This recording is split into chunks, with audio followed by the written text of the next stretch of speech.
오늘 본문의 18절에는 이렇게 시작하고 있습니다. 사도 바울이 모든 기도와 간구를 하되, 여러분 기도를 하고 있다면 여러분 언제 기도하고 있습니까? 점심, 아침 먹을 때, 저녁 먹을 때 그게 전부입니까? 식사 시간에 하고 있는 그 모든 기도를 끌어모으고 언제 또 기도하십니까? 새벽에 잠자기 전에 또는 골방에서 기도한다면 그 모든 기도를 끌어모아서 하나님 앞에 올려드릴 이유가 있다는 것이죠.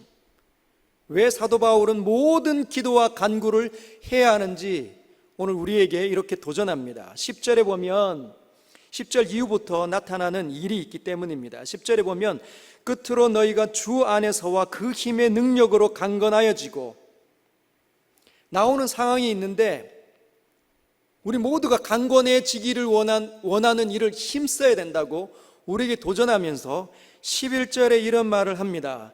마귀의 관계를 능히 대적하기 위해서. 마귀가 우리를 시험에 빠뜨리기 위해서 이곳저곳에서 날뛰기를 하고 있다는 겁니다. 영적인 전쟁이 이 땅에 있다는 것이죠. 저와 여러분들은 영적인 전쟁 가운데 있습니다. 그래서 하나님께서는 우리를 영적인 군사다, 하나님의 병사다, 하나님의 일들, 하나님의 나라를 위해서 싸우는 군사다라고 우리에게 말씀하십니다. 여러분 보고 있습니까? 영적인 어둠에 이 전쟁이 있는 줄 알고 있습니까? 얼마나 실감하고 있습니까? 체험하고 있습니까? 그걸 느끼고 있습니까? 보고 있습니까? 봐야 싸워낼 수 있는 거죠. 모르면 영락없이 당하는 겁니다. 마태복음 10장 1절에 이렇게 예수께서 말씀하셨습니다. 마태복음 10장 1절에는 예수께서 그의 12제자를 부르사 더러운 귀신을 쫓아내며 모든 병과 모든 약한 것을 고치는 권능을 주시니라. 주님께서 친히 귀신을 쫓아내셨을 뿐만 아니라 제자들에게 어떤 권능을 주셨다고요? 귀신을 쫓아내며 모든 병과 약한 것을 고치는 권능을 제자들에게 허락해 주셨다는 것이죠. 예수님 당시에도 마귀 사탄은 곳곳에서 날뛰면서 아들 예수가 이 땅에 오기 이전에 벌써 사람들을 현혹하고 그 속으로 뚫고 들어가서 그들을 노략질하고 완전히 피폐하게 만들어 놓고 있었습니다. 그래서 예수께서 이 땅에 오셔서 자신의 백성들을 살려내기 위해서 모든 약한 것들을 고치실 뿐만 아니라 귀신 들린 자들을 해방시켰다는 것이지요. 모든 어둠의 영들을 내어 쫓았습니다. 여러분, 예수께서 하신 일이 가짜입니까? 저와 여러분들은 예수님을 믿으시죠? 하나님을 믿으십니까? 그럼 예수께서 바라보고 있는 실체도 여러분 보실 수 있어야 합니다. 요한복음 8장 44절에는 예수께서 그 귀신 마귀 사탄을 가리켜 이렇게 이야기합니다. 너희는 너희 아비 마귀에게서 났으니 너희 아비의 욕심대로 너희도 행하고자 하느니라. 그는 처음부터 살인한 자요, 진리가 그 속에 없으므로 진리에 서지 못하고 거짓을 말할 때마다 저것으로 말하나니 이는 그가 거짓말쟁이요 거짓의 아비가 되었음이라. 여러분, 그 아비가 44절에는 뭐라고 이야기합니까? 욕심대로 행하는 자, 욕심대로 행하는 자가 마귀라는 거죠. 하고 싶은 대로 행하는 것, 자기의 모든 마음을 채우기 위해서 혈안이 되어져 있는 존재가 마귀 사탄입니다. 그리고 진리는 없습니다. 진리를 사랑하지 않습니다. 정직하고 바른 것을 좋아하지 않습니다. 그래서 그 마귀로 난 사람들은 진리나 정직한 것을 원하지 않습니다. 말은 할 수 있어도, 그것이 옳다라고 인정은 할 수 있어도 그 속에 걸어가지는 않아요. 거짓 속이는, 감추고 미워하는 그런 존재가 우리 주변에 도처에 있습니다. 그래서 오늘 우리가 읽었던 에베소서 6장의 11절에는 마귀의 관계를 능히 대적하기 위해서 하나님의 전신갑주를 입으라고 우리에게 조언하고 있는 거죠. 명령하고 있습니다. 다음 주에 영적인 전쟁에서 승리할 수 있는 하나님께서 우리에게 베풀어 주시는 전신갑주가 무엇인지 더 상세하게 살펴보려고 합니다. 오늘은 영적인 싸움이 있는 것을 우리가 반드시 알고 넘어가야 된다는 거죠. 볼 수 있어야 합니다. 느낄 수 있어야 된다는 거죠. 여러분, 마귀는 정말 그 안에 자기 나름대로의 지식과 총명을 가지고 관계를 가지고 우리에게 도전합니다. 우리가 가장 쉽게 넘어지는 부분을 마귀는 잘 안다는 것이죠. 그래서 유혹하려 들려고 합니다. 속이려 든다는 것이죠. 여러분, 태초에 마귀 사탄이 범죄하지 않았던 아담과 하와에게 다가와서 어떻게 이야기했습니까? 하나님의 영원한 말씀인 진리를 왜곡시키고 뒤틀어 버렸습니다. 죽지 않는다. 선악과를 따먹어도 죽지 않는다. 여러분, 원래 목적이, 선악과의 목적은 죽지 않는 것과 사는 것의 문제가 아닙니다. 그것을 따먹으면 죽고 그것을 안 따먹으면 사는 문제가 아니라는 거죠. 선악과의 원래 목적은 뭡니까? 하나님께서 이 세상을 얼마나 아름답게 창조했고 그 속에서 자신을 닮은 하나님의 형상으로 창조한 그 인간에게 모든 것을 내어 맡겨서 언약한 증표가 선악과인데, 마귀 사탄은 그 사랑의 관계를 다 뒤틀어 버려서 거기에 집중하지 못하게 하고 오히려 죽는다, 죽지 않는다, 여기에만 집중하도록 만들었다는 것이에요. 마귀는 하나님의 말씀을 뒤틀어 버립니다. 여러분에게 떨어져 있는 하나님의 말씀을 왜곡시키는데 가장 빠르고 가장 탁월한 존재가 어둠의 영이라는 거죠. 그래서 번개같이 주일날 은혜를 받았음에도 불구하고 문 열고 나가면서 3번인지 4번인지 분간 못하고 여전히 어둠 가운데 허우적거리면 마귀가 뒤틀고 있음을 기억을 해야 합니다. 얼마나 많았을까요? 근데 하나님을 대적했던 마귀 사탄 그 천사들이 뭐라고 해야 됩니까? 한두 마리라고 해야 될까요? 사람이 아니니까 한두 명이라고도 할 수도 없고 한두 존재가 아닙니다. 어마어마한 것이죠. 그래서 귀신 들린 거라사 광인을 내어 쫓을 때 그 광인의 이름이 뭡니까? 그 귀신이 자기를 뭐라고 얘기했습니까? 대답을 해보십시오. 성경 알고 계시죠? 레기온이라고 하잖아요. 군대입니다. 군대. 군단이라는 게 군단. 약 6천 명이 넘어가는 인원으로 이루어진 그 군단, 레기온입니다라고 얘기한다는 거죠. 어마어마한 숫자가 이 땅 가운데 있습니다. 그것이 실제해서 여러분들이 하나님 앞에 서지 못하도록 만들어 버린다는 것이죠. 오늘날 역시 진리를 비틉니다. 하나님께서는 약자를 돌보고 약자를 지키도록 하나님을 믿는 모든 사람들에게 은혜를 주시고 그들에게 말씀하십니다. 그래서 곳곳에서 하나님의 마음에 감동된 사람들은 자신의 삶을 내려놓고 선교지로 이곳저곳으로 다니면서 약한 자들을 돕는 일을 합니다. 그들 가운데 많은 의사들도 있죠. 직업적인 선교사님들도 있습니다. 그런데 이 마귀 사탄은 그 진리를 뒤틀어 버립니다. 약자를 돌보는 것. 그래서 어떻게 하는 거죠? 이 땅 가운데 팽배하고 있는 동성애자들이 약자이기 때문에, 사회적인 소수이기 때문에 그들을 돌봐야 된다. 여러분, 맞습니까? 아닙니까? 맞기도 하고 틀리기도 합니다. 여러분, 사람이 개발하고 있는 그 모든 것들은 명과 암이 있는지를 반드시 기억하십시오. 맞기도 하고 틀리기도 합니다. 그들이 사회적인 약자고 소수이기 때문에 그들을 사랑하고 그들을 품어야 될 책임이 우리에게 있죠. 그러나 그들이 주장하는 거짓 진리까지 우리가 받아들이면 안 됩니다. 뒤틀어 버리는 것이죠. 그래서 가만히 속으로 들어와서 동성애, 양성애, 수많은 성이 있음을 우리 아이들에게 가르쳐 주고 있습니다. 여러분, 사단은 우리를 너무너무 잘 압니다. 인간이 갖고 있는 인생의 사이클이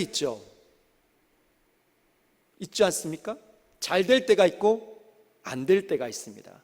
전도서 3장에 보면 날 때가 있고 죽을 때가 있으며 안을 때가 있고 않는 일을 멀리 할 때가 있으며 모든 것들이 다 때가 있다고 우리에게 선언합니다.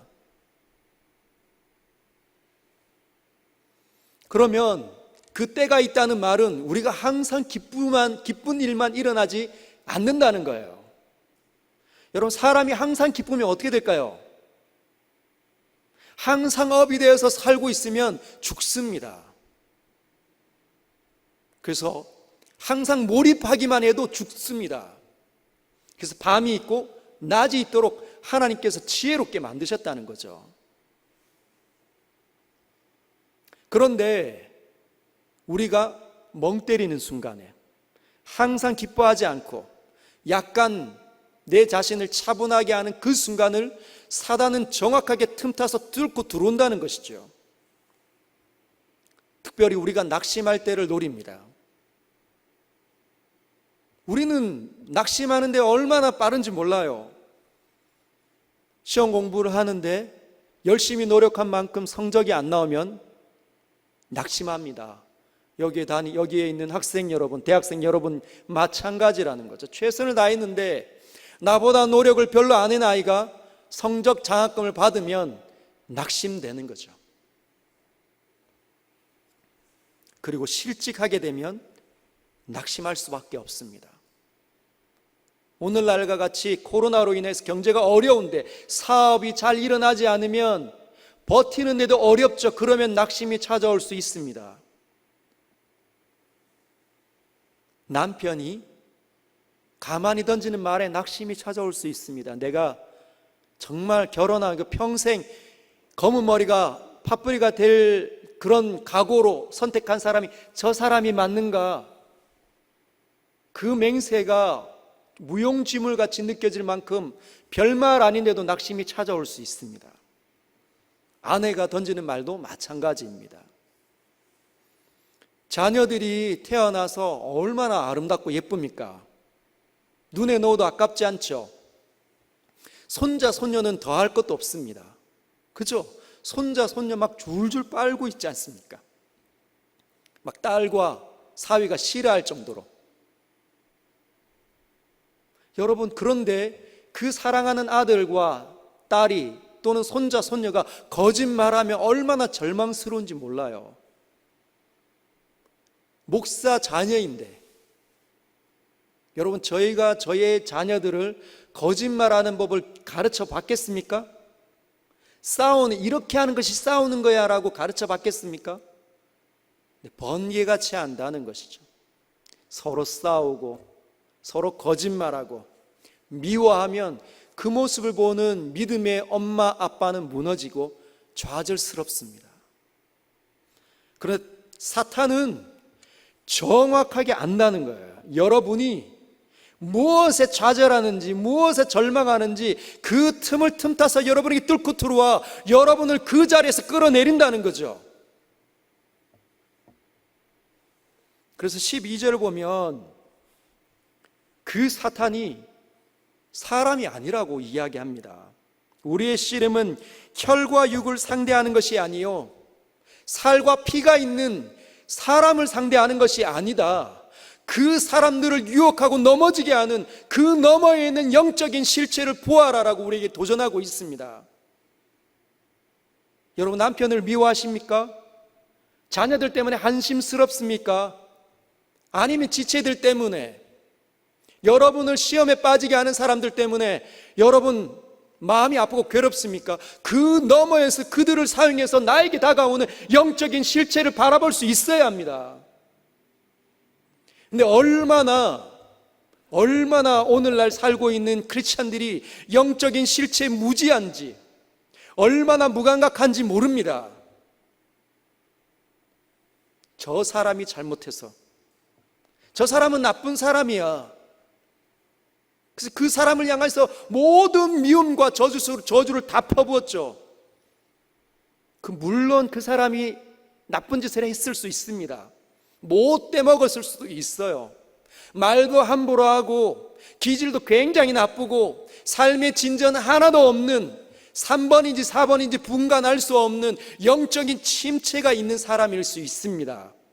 그럼에도 불구하고 그 사람을 도구로 해서 나에게 영적인 실체가 다가오고 있음을 우리는 볼 수 있어야 합니다.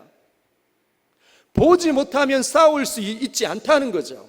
누구와 싸웁니까? 사람과 싸우는 거죠. 늘 사람을 미워하고 늘 같이 으르렁거리고 같이 저주를 퍼부을 수밖에 없습니다.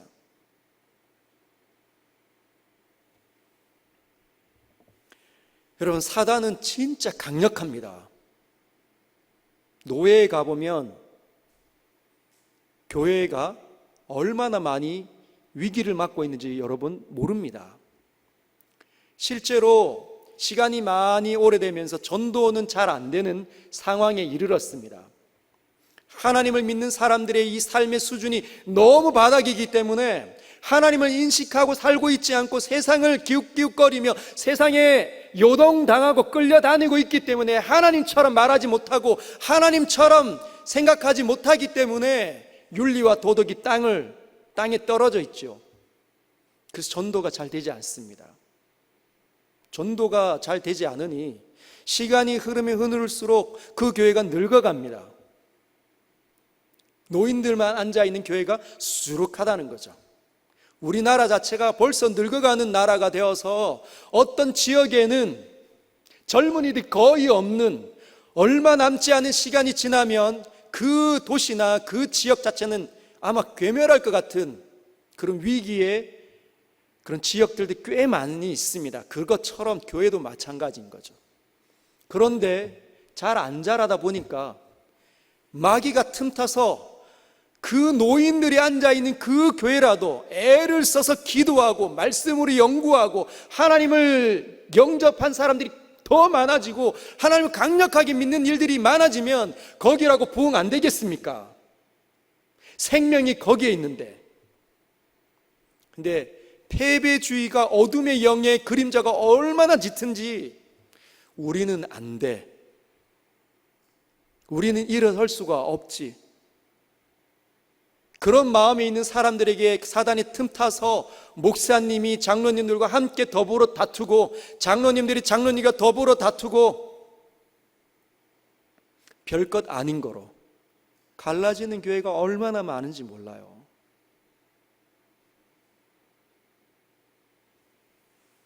실제합니다, 여러분.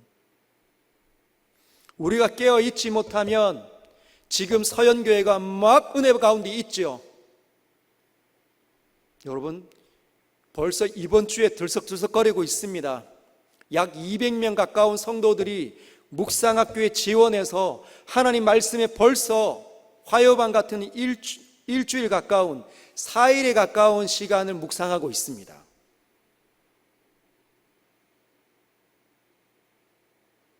목요반은 오늘과 내일 1차 묵상을 완료하는 날이죠. 여러분, 말씀 앞에 앉아 있으면 거기에는 하나님의 임재가 반드시 있습니다. 하나님의 임재가 있다는 말은 하나님으로 오는 모든 생명의 좋은 것들이 그 사람에게 일어날 가망이 많다는 것이죠. 우리 교회같이 지금 생명 안으로 들어갈 때 사단이 눈여겨볼 겁니다. 여러분, 그냥 놔둬도 막 서로 안에 있는 갈등 때문에 싸우고 욕하고 다투면 그냥 내버려도 괴멸할 수 있습니다. 은혜를 받으며 막 일어나려고 애를 쓰는 교회를 사단이 내버려 둘까요?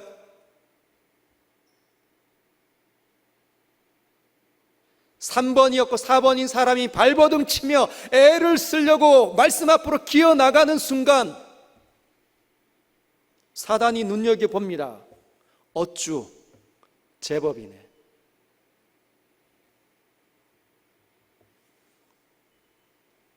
베드로전서 5장 8절에 이렇게 이야기하죠. 베드로 사도가 이렇게 우리에게 도전합니다.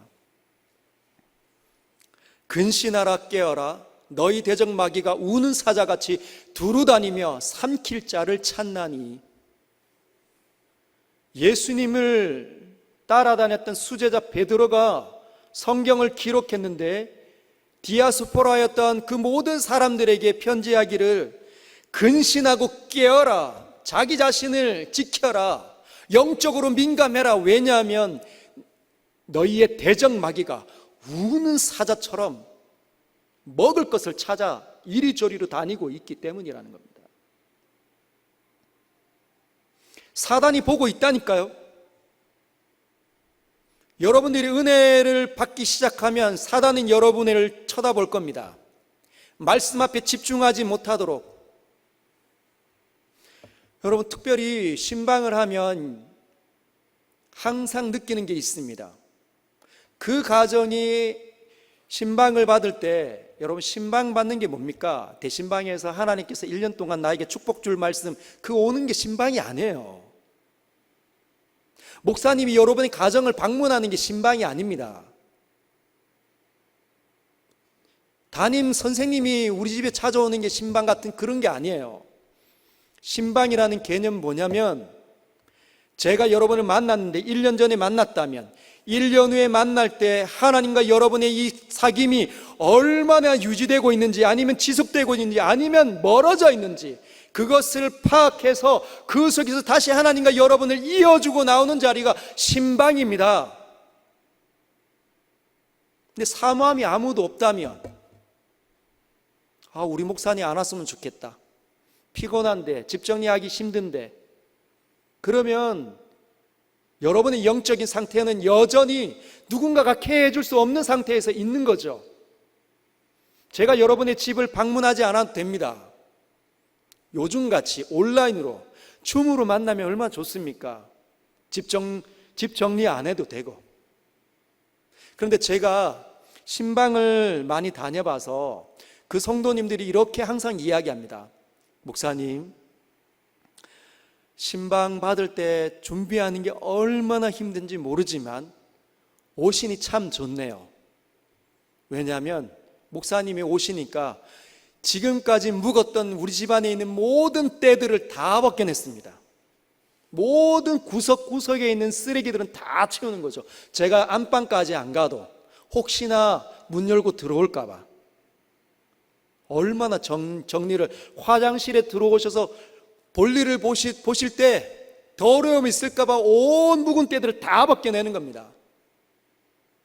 손님들을 치를 때 그렇게 하잖아요.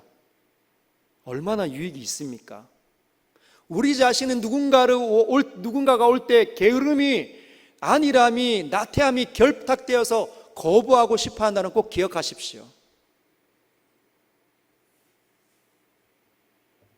신방을 가보면 늘 일어나는 일이 있습니다. 전화가 오든지 택배가 오든지 안 찾아오는 경비 아저씨가 초인종 누르고 뭐라고 이야기하는 일이 얼마나 허다한지 몰라요. 한참 말씀을 열어서 대언하려고 할 때 집중하고 있는데 누군가 기묘한 전화벨이 울립니다. 얼마나 방해가 많은지 몰라요. 그것처럼 여러분들이 죄 가운데 있을 때 하나님께서 여러분에게 던지는 사인이 얼마나 많은지 모릅니다. 그것 가운데 있지 마라. 내가 그것을 싫어하고 미워하노라. 하나님께서 얼마나 많은 사인으로 우리에게 도처에서 보여주시는지 몰라요. 민감하지 못하면 캐치할 수 없습니다.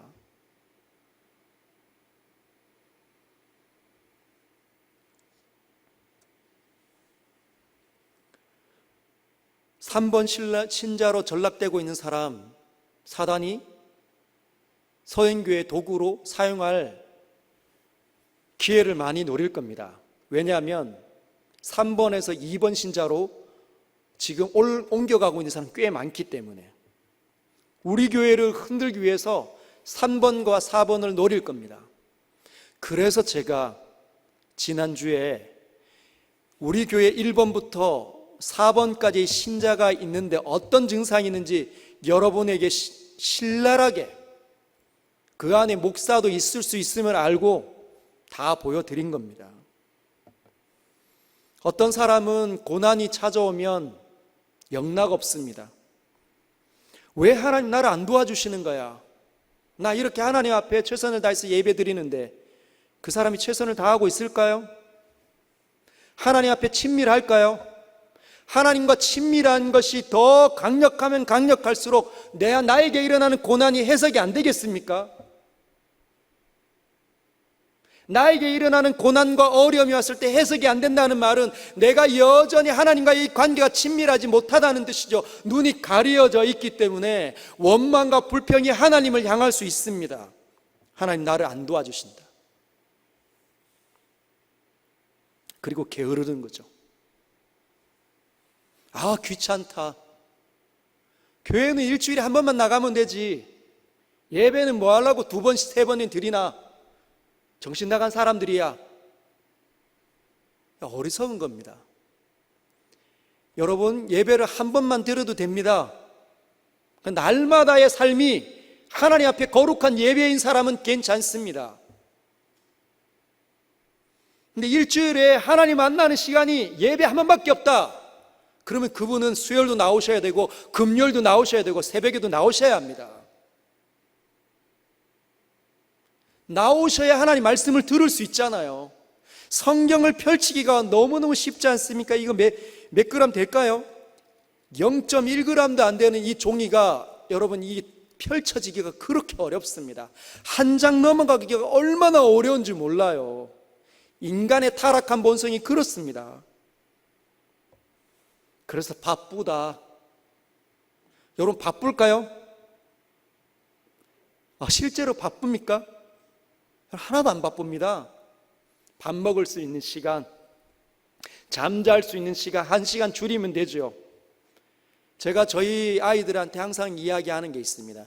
너희가 TV에서 정말 축구를 보고 싶으면 EPL의 축구가 항상 밤늦게 하지 않습니까? 11시 하든지 10시 반에 하든지.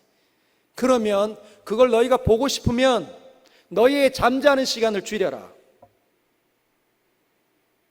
대가를 치러라. 그거 다 보고 더 늦게까지 자는 것은 어리석고 미련한 거다. 게으른 거죠.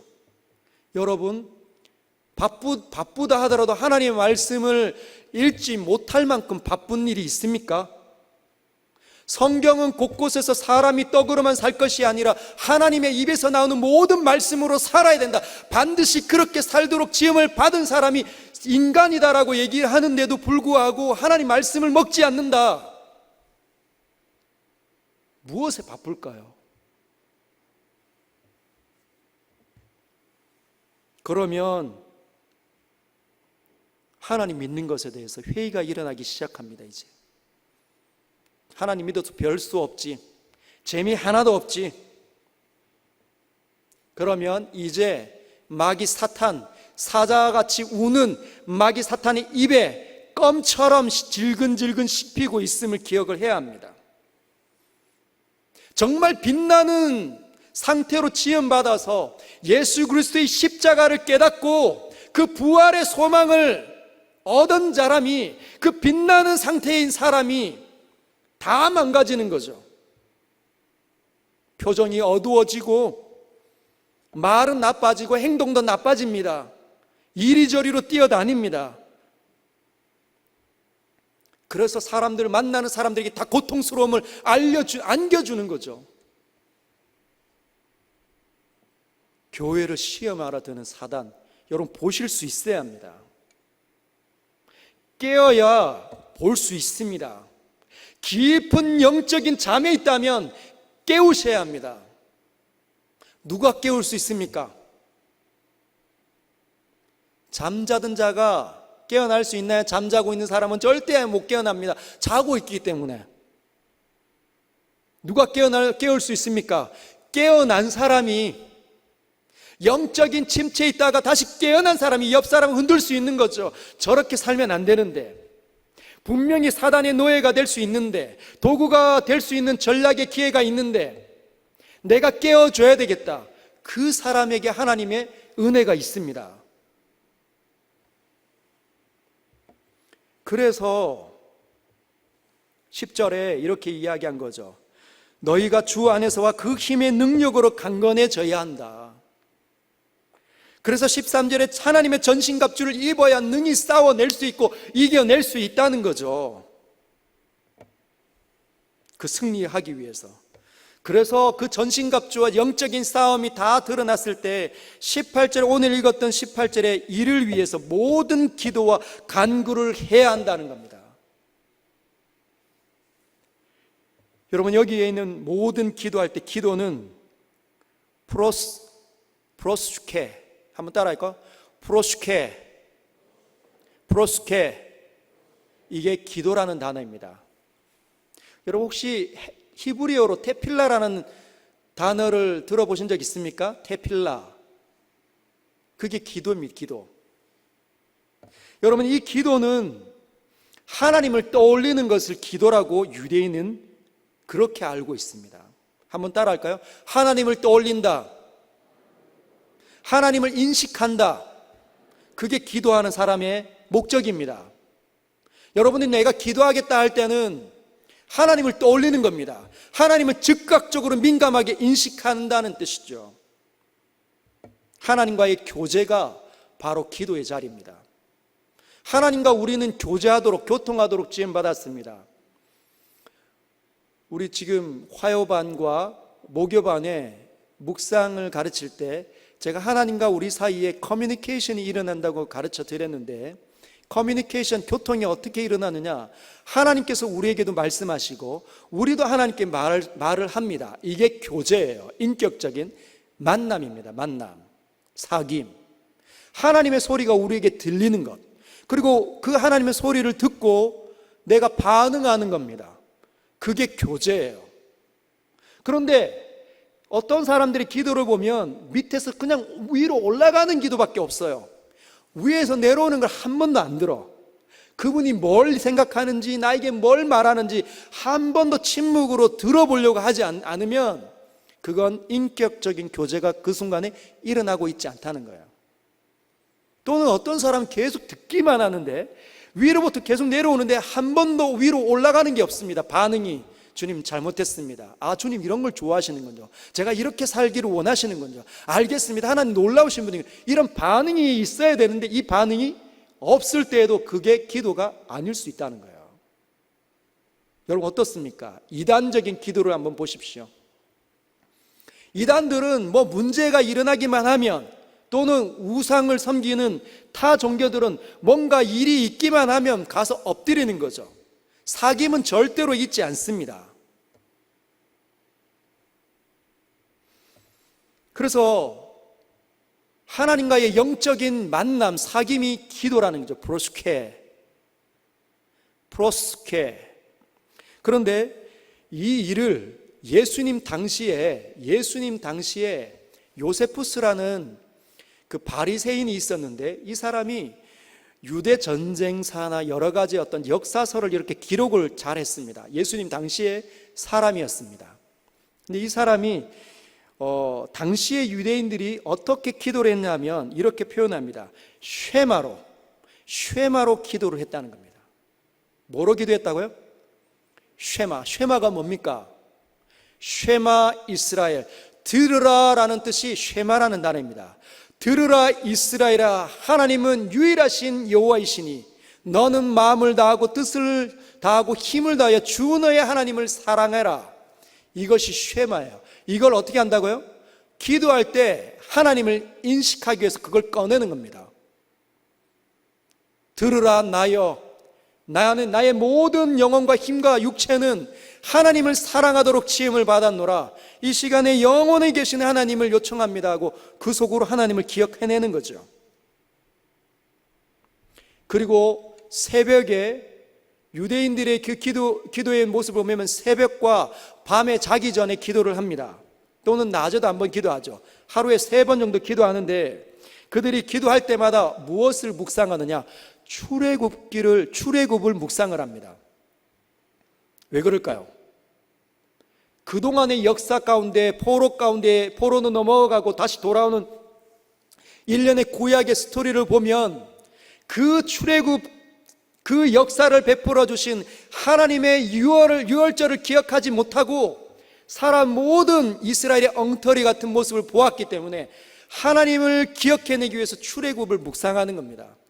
우리가 노예 생활했었지, 하나님 우리를 자유하게 하셨지, 10가지 재앙을 베풀어 주셨지, 홍해를 건너게 하셨지, 그 하나님이 우리 편이시지, 우리의 조상들의 하나님이시지, 이걸 기억해낸다는 거예요.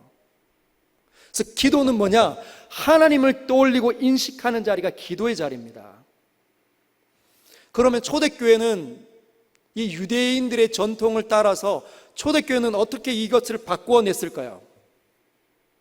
한번 떠올려 보십시오. 그들은 기도할 때마다 무엇을 떠올렸을까요? 하나님께서 아들을 이 땅에 보내주셨지, 그리고 그분의 입을 통해서 나오는 모든 메시지들을 다시 묵상하고 꺼내는 일을 그들이 예배 때, 기도 때 했다는 겁니다.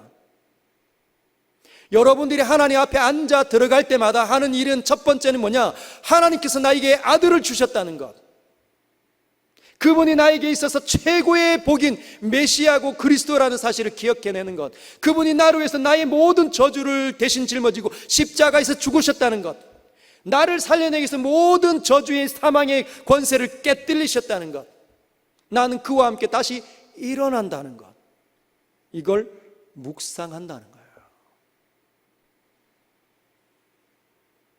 그게 모든 기도를 하라는 뜻입니다. 아침에 하든지 골방에서 하든지 새벽에 하든지 그 할 때마다 기도하는 자리에서 하나님을 다시 생각해 내야 하나님을 대적하는 어둠의 영도 있음을 볼 수 있다는 거죠.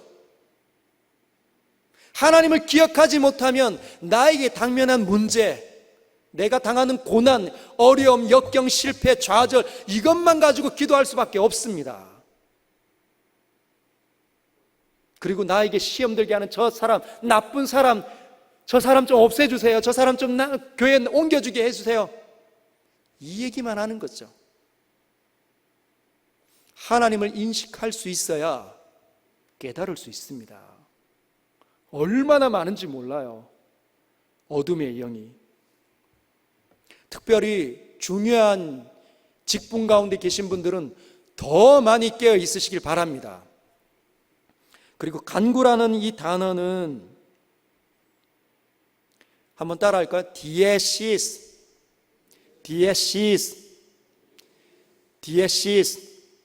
이 디에시스라는 말은 리퀘스트라는 뜻입니다. 영어로 request, 요청하다, 요구하다. 뭐가요? 어려움이 있을 때, 하나님의 앞에 위기를 만날 때 하나님께 요청하라는 거죠. 하나님을 인식해서 영원하신 하나님이 보이는 그 사람이 자기의 문제를 놓고 그때 기도하라는 겁니다. 영적인 싸움 속에 나에게 찾아오는 저 영적인 존재를 놓고 기도하라는 겁니다. 하나님, 나에게 전신갑주를 입혀주십시오.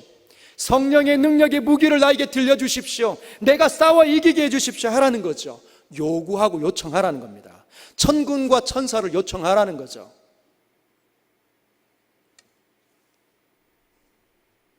그리고 항상 성령 안에서 기도하고 항상 기도하는 겁니다. 한번 기도할 거야. 항상 기도하자. 항상 기도하자. 하나님과의 이 깊은 사귐은 항상 해야 한다는 겁니다. 아멘이십니까? 바쁘다고 안 하고, 아프다고 안 하고, 일이 일어나서 안 하고, 시험 기간이 있어서 안 하고 하면 안 된다는 거죠. 밥 먹기 전에 기도해야 되고, 걸어가면서 해야 되고, 앉아 있으면서 해야 되고, 대화 나누면서 해야 되고, 설거지하면서 하나님 앞에 기도할 수 있어야 되고, 시험 치기 전에 기도해야 되고, 운전하는 동안 기도할 수 있어야 한다는 겁니다. 항상 기도해야 된다는 거죠. 남편과 아내와의 대화 속에서 갈등이 일어날 때 어떻게 해야 합니까? 기도해야 합니다. 하나님을 인식해내야 합니다. 그 하나님을 번뜩여 생각해내야 합니다. 아내를 도구 삼아서 나에게 다가오는 영적인 존재도 인식해내야 합니다. 그래서 거기서 뭘 해야 된다고요? 디에시스, 간구를 해야 된다는 거죠. 즉각적으로. 하나님 도와주십시오. 제가 넘어가게 생겼습니다. 제가 많이 약한 거 알고 계시죠? 도와주십시오. 그런데 항상 기도하는 것을 어떻게 해야 되냐? 그 기초가 있습니다. 한번 따라 할까요? 성령 안에서 기도하셔야 합니다. 성령을 의지해야 합니다. 여러분 안에 계신 분을 요청해야 합니다. 성령이 충만하도록 요구하셔야 합니다. 성령이 이기도록, 내가 이기지 못하도록, 내가 이 싸움에서 지지 않도록, 성령이 나를 사로잡도록 성령을 의지해야 한다는 거죠. 성령 안에서 항상 기도하십시오. 로마서 8장 15절에는 이렇게 표현되어 있습니다. 로마서 8장 15절 같이 한번 읽어볼까요? 시작. 너희는 다시 무서워하는 종의 영을 받지 아니하고 양자의 영을 받았으므로 우리가 아빠 아버지라 부르짖느니라. 여러분, 종의 영이 떠나갔습니다. 마귀가 떠나갔죠. 어떤 영이 왔습니까? 양자가 될 수 있는 영을 주셨다는 겁니다. 그게 성령이에요. 성령이 우리 안에서 우리를 하나님 앞에 비출 때 어떻게 비추는 겁니까? 예수 그리스도의 거룩함이 있음을 하나님께 드러내게 보이시는 분이 우리 안에 계신 하나님의 영, 성령이라는 겁니다. 그래서 아빠 아버지라 부르짖습니다. 이 성령이 우리에게서 예수 그리스도의 십자가를 적용시키시고 하나님 앞에 부활을 적용시켜 주신다는 거죠. 그래서 도저히 여러분이 막 널뛰기 하는 것 같고 마음이 갈라지는 것 같고 막 화가 치밀어 오를 때 어떻게 합니까? 성령님, 저는 예수 그리스도의 십자가 부활을 믿습니다. 이 모든 사실을 하나님 앞에 적용시켜 주십시오. 그렇게 의지하십시오. 그게 성령 안에서 기도하는 겁니다. 그래야 마귀를 분별할 수 있습니다. 여러분, 마귀의 목표는 나를 망가뜨리는 겁니다. 여러분을 망가뜨리는 겁니다. 여러분, 귀신이 들려가지고 그 귀신이 사람들을 정말 아름답게 만들고 행복하게 만들고 모든 사람들이 사랑받게 만들면 그 귀신이 들리는 게 나쁘겠습니까? 너무 좋은 거죠. 하나님 얼마나 행복하실까요? 근데 그런 일은 도무지 이 땅에 일어나지 않는다는 겁니다. 왜? 하나님께서 사랑의 주인이시기에 그 하나님을 미워하는 영이 마귀 사탄이지 않습니까? 그래서 마귀 사탄이 우리에게 틈타서 우리를 유혹한다는 말은 우리로 하여금 사랑의 모든 일들과 멀어지도록 만드는 일을 하고 싶어 한다는 거죠. 우리를 망가뜨리는 겁니다. 우리를 초토화시켜버리고 싶은 거죠. 비웃고 싶어 하는 겁니다. 여러분 때는 여러분 가정이 망가지는 모습을 보면서 웃고 싶어 한다는 겁니다. 분열되게 만드는 거죠. 정신적으로 분열되게 만들고 가정도 깨어지도록 만들어버리고 싶어 합니다.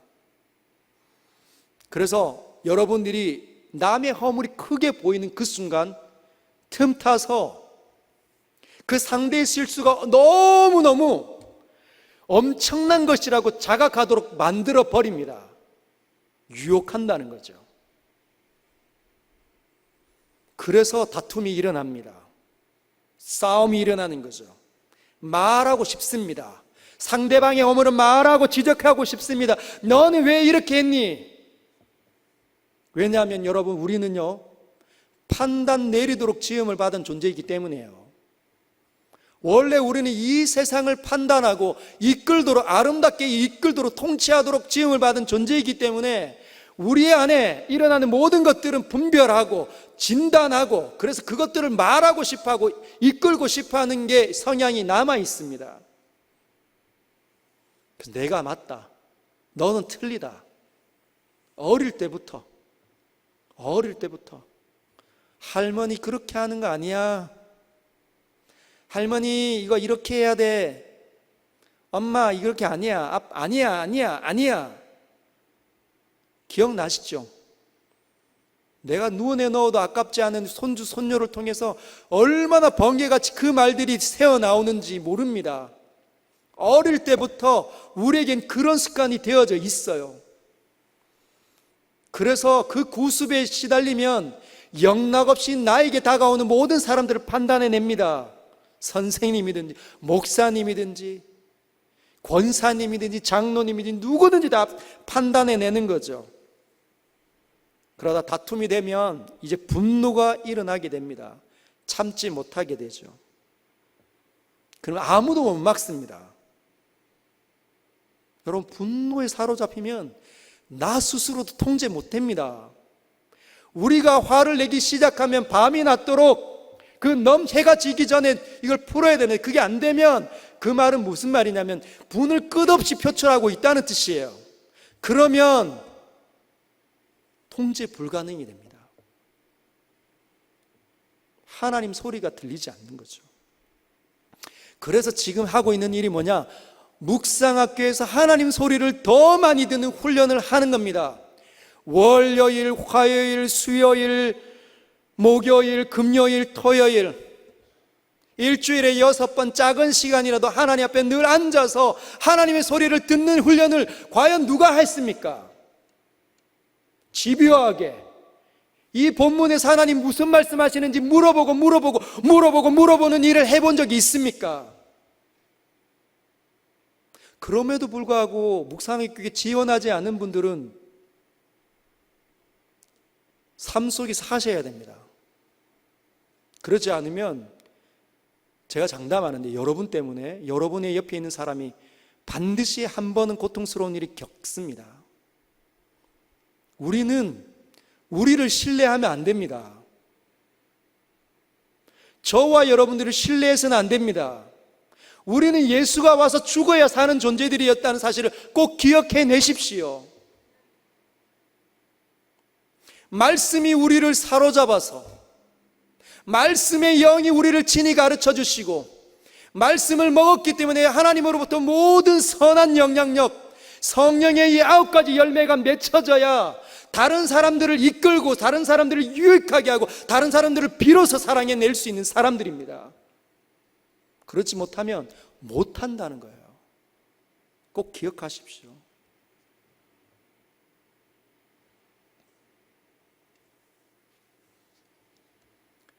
그래서 여러분, 성령 안에서 꼭 기도하시고 그리고 이를 위해서 깨어 구하기를 항상 힘써야 합니다. 한번 따라할까? 깨어 구하자. 깰지어다. 깰지어다. 나의 영혼아. 여러분, 그렇게 기도하십시오. 영적으로 잠들면 안 됩니다. 그러면 나도 안 보이고 지피지기면 백전백승인데 나도 안 보이고 상대도 안 보이고 그 상대 너머에 있는 어둠의 영도 뭐 안 보인다는 거죠. 그러면 백전 백패입니다.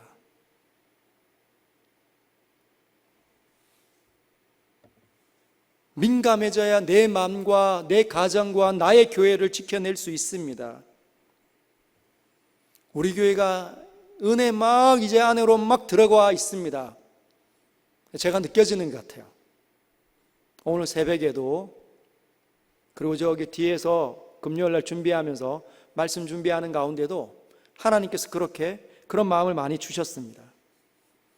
근데 은혜 받기 시작하면 사단이 날뜁니다. 견딜 수 없어 합니다. 여러분, 욥을 한번 생각해 보십시오. 욥이 하나님을 너무너무 사랑하고 욥이 하나님을 너무 경배하니까 견딜 수 없어서 하나님과 욥의 사이를 이간질하고 분열하고 싶어하는 그 마귀 사탄, 작은 것부터 던지기 시작하고 완전 큰 것으로 괴멸시켜버리고 싶어합니다. 하나님을 늘 대적하는 마귀 사탄, 하나님의 교회인 서인교회를 가만히 내버려 둘까요? 여러분 가운데 깨어 민감한 사람들이 많아지면 많아질수록 1번과 2번이 더 많으면 많아질수록 영적인 싸움에 능한 하나님의 군사가 일어나겠죠. 실패하면 3번과 4번으로 전락될 겁니다. 그러면 일어나다가도 휘청거립니다. 휘청거립니다. 그런데 여러분, 영적인 싸움이 일어나면 욥과 사단의 어떤 그 부분 때문에 하나님께서 도와주시면 되는데 하나님 그냥 내 때로는 내버려 두신다는 거예요. 왜 그러실까요? 하나님께서는 우리를 통하여서 믿음을 보고 싶어 하십니다. 욥이 하나님을 향한 거룩한 믿음을 온전하게 지켜내는 것을 보고 싶어 한다는 거죠. 그 어린 영혼이, 하나님을 정말 사랑했던 그 어린 영혼이 3개월 동안 잡혀서 바벨론으로 포로가 되었던 그 다니엘, 뜻을 정하는 모습 보고 싶어 하신다는 거죠. 그래서 항상 힘쓰는 일이 있어야 합니다. 한번 따라할까요? 항상 힘쓰자. 항상 힘쓰자. 이 항상 힘쓰다, 힘쓰라 하는 이 단어가 헬라어 원어로 이렇게 되어져 있습니다. 프로스카르테레시스. 한번 따라할까요? 프로스카르테레시스. 프로스카르테레시스. 잘 이게 안 외워지면 다시 한번 돌려보십시오. 오늘 안에 영적인 원리들이 참 많이 나옵니다. 여러분 한 번만 듣고 나면 머릿속에 말 같아. 그럼 한 번 더 들으셔야 돼요. 적고 원리를 익히고 그 다음에 나에게 완전히 흐르도록 묵상해내야 합니다. 프로스카르테레시스라는 말은 항상 힘쓰다, 견디어내다 이런 뜻입니다. 왜냐하면 하나님께서 우리에게 믿음을 보고 싶어 하시기 때문에 영적인 싸움을 견뎌내야 합니다. 상대방이 불화살을 던질 때 어떻게 해요? 믿음의 방패로 막아내야 된다는 거죠. 하나님 믿는 믿음으로 방패로 막아내야 합니다. 안 그러면 실패하는 거예요. 전쟁이 수시로 있습니다. 아들을 통해서 날라오기도 하고 아내를 통해서 날라오기도 하고 성도를 통해 날라오기도 하고 제 자신의 연약함 때문에 날라오기도 하고 실제로 마귀가 나에게 직접 역사하기도 한다는 거죠. 질병에 걸려도 찾아옵니다. 우리 자매님들을 위해서 많이 기도해 주십시오. 우리 자매님들이 생리가 있잖아요. 어떤 사람들은 굉장히 고통스러워하는 자매님들이 있습니다. 그러면 사단이 얼마나 잘하는지 몰라요. 모든 것 만사가 귀찮고 짜증이 날 때 남편에게 한마디 던지면 남편이 그 말에 불화살로 사단의 불화살이 맞아서 다 타버릴 수도 있습니다. 근데 사단의 불화살을 남편이 막아낼 수 있는 믿음이 있어야 되는데 어리석고 미련해서 하나님과 이 친밀함이 아무것도 없으면 그냥 홀라당 다 타는 거죠. 영적인 전쟁이 수시로 있음을 기억해 내십시오. 그리고 여러 성도들을 위해서 해야 합니다. 한번 따라할까요? 여러 성도를 위해서 구하라. 나 한 사람 지키기도 쉽지 않죠? 여러분, 나 한 사람 지키기도 쉽지 않습니다. 왜냐하면 2번이면 나 한 사람 지키기도 쉽지 않습니다. 3번이면 아예 이제 전무하죠. 기도도 안 할 거니까. 여러분, 교회는 함께 지어져 가야 합니다. 공동체가 교회입니다. 청년부 형제들이, 자매들이 우리의 중요한 부분입니다. 우리 청년들은, 우리 장년 노인층들이 여러분의 중요한 일부분으로 다가갈 수 있어야 합니다. 우리 모두는 서로 이어져 있어야 되는데 마귀의 이 계략은 다 부서뜨리는 거죠. 각각 다 섬으로 존재하도록, 교류가 하나도 없도록 만들어버립니다. 근데 생각으로 얼마나 잘 적용하고 또 스며들어가 있는지 몰라요. 청년들은 섬처럼 존재하고 싶어 합니다. 어른들이 우리의 모임에 안 들어왔으면 하고, 청장년 교구의 사람들은 장년으로 넘어가기가 어렵습니다. 고리타분하고 꼰대 같고 세대 차 있는 것 같고 그런 편견에 사로잡혀서 다 단절되어져 있는 거죠. 그런 성향의 사람들에게 마귀는 자신에게 꼭 함몰되도록 만들어버립니다. 내 거야, 안 줄 거야. 어릴 때부터 안 나눕니다. 안 줘, 내 거야. 그리고 어려움이 오면 왜 나만 이런 고난을 당하는가? 늘 나만 힘들어, 나만 어려워. 상대를 보지 못하게 만듭니다. 중보 기도는 거의 안 일어나죠. 남을 위해서 하는 기도는 거의 전무하도록 만들어버립니다. 싸우면, 특별히 싸우면 이제 꼴보기 싫기 때문에 서로를 위해서 기도하는 일은 거의 없습니다. 근데 여러분 이것을 알아야 합니다. 저 사람이 무너지면 나도 무너진다. 우리가 함께 지어져 있기 때문에 저 사람을 놓고 기도하지 못하면 함께 무너질 거라는 거죠. 제가 무너지면 여러분들은 추풍 낙엽처럼 무너질 겁니다.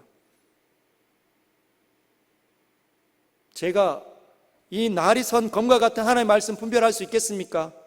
시험에 빠져서 어리석고 미련해졌는데 3번으로 전략되고 교회 가기 싫어졌고 그러면 하나님 말씀은 들리지 않는 거죠. 장로님들, 권사님들, 집사님들, 중직자들이 무너지면, 영향력 있는 분들이 무너지면 그 교회는 초토화됩니다. 가서 오늘 말씀을 가지고 여러분 주변에 있는 지인들의 교회를 한번 진단해 보십시오. 깨어있지 못한 사람들이 얼마나 많은지 몰라요. 오늘은 여기까지. 다음 주에 이어서 영적인 전투와 하나님의 전신갑주 더 심각하게 심도 있게 연구해 보도록 하겠습니다. 우리 같이 오늘 주신 말씀을 가지고 한번 묵상해 볼까요? 하나님께서 나에게 말씀하시는 일이 무엇인지, 나를 일깨우시는 부분이 무엇인지, 어떤 말씀을 주셨는지, 나는 어떻게 정신을 차리게 됐는지 세밀하게 다 한번 묵상해 보십시오. 같이 기도하겠습니다.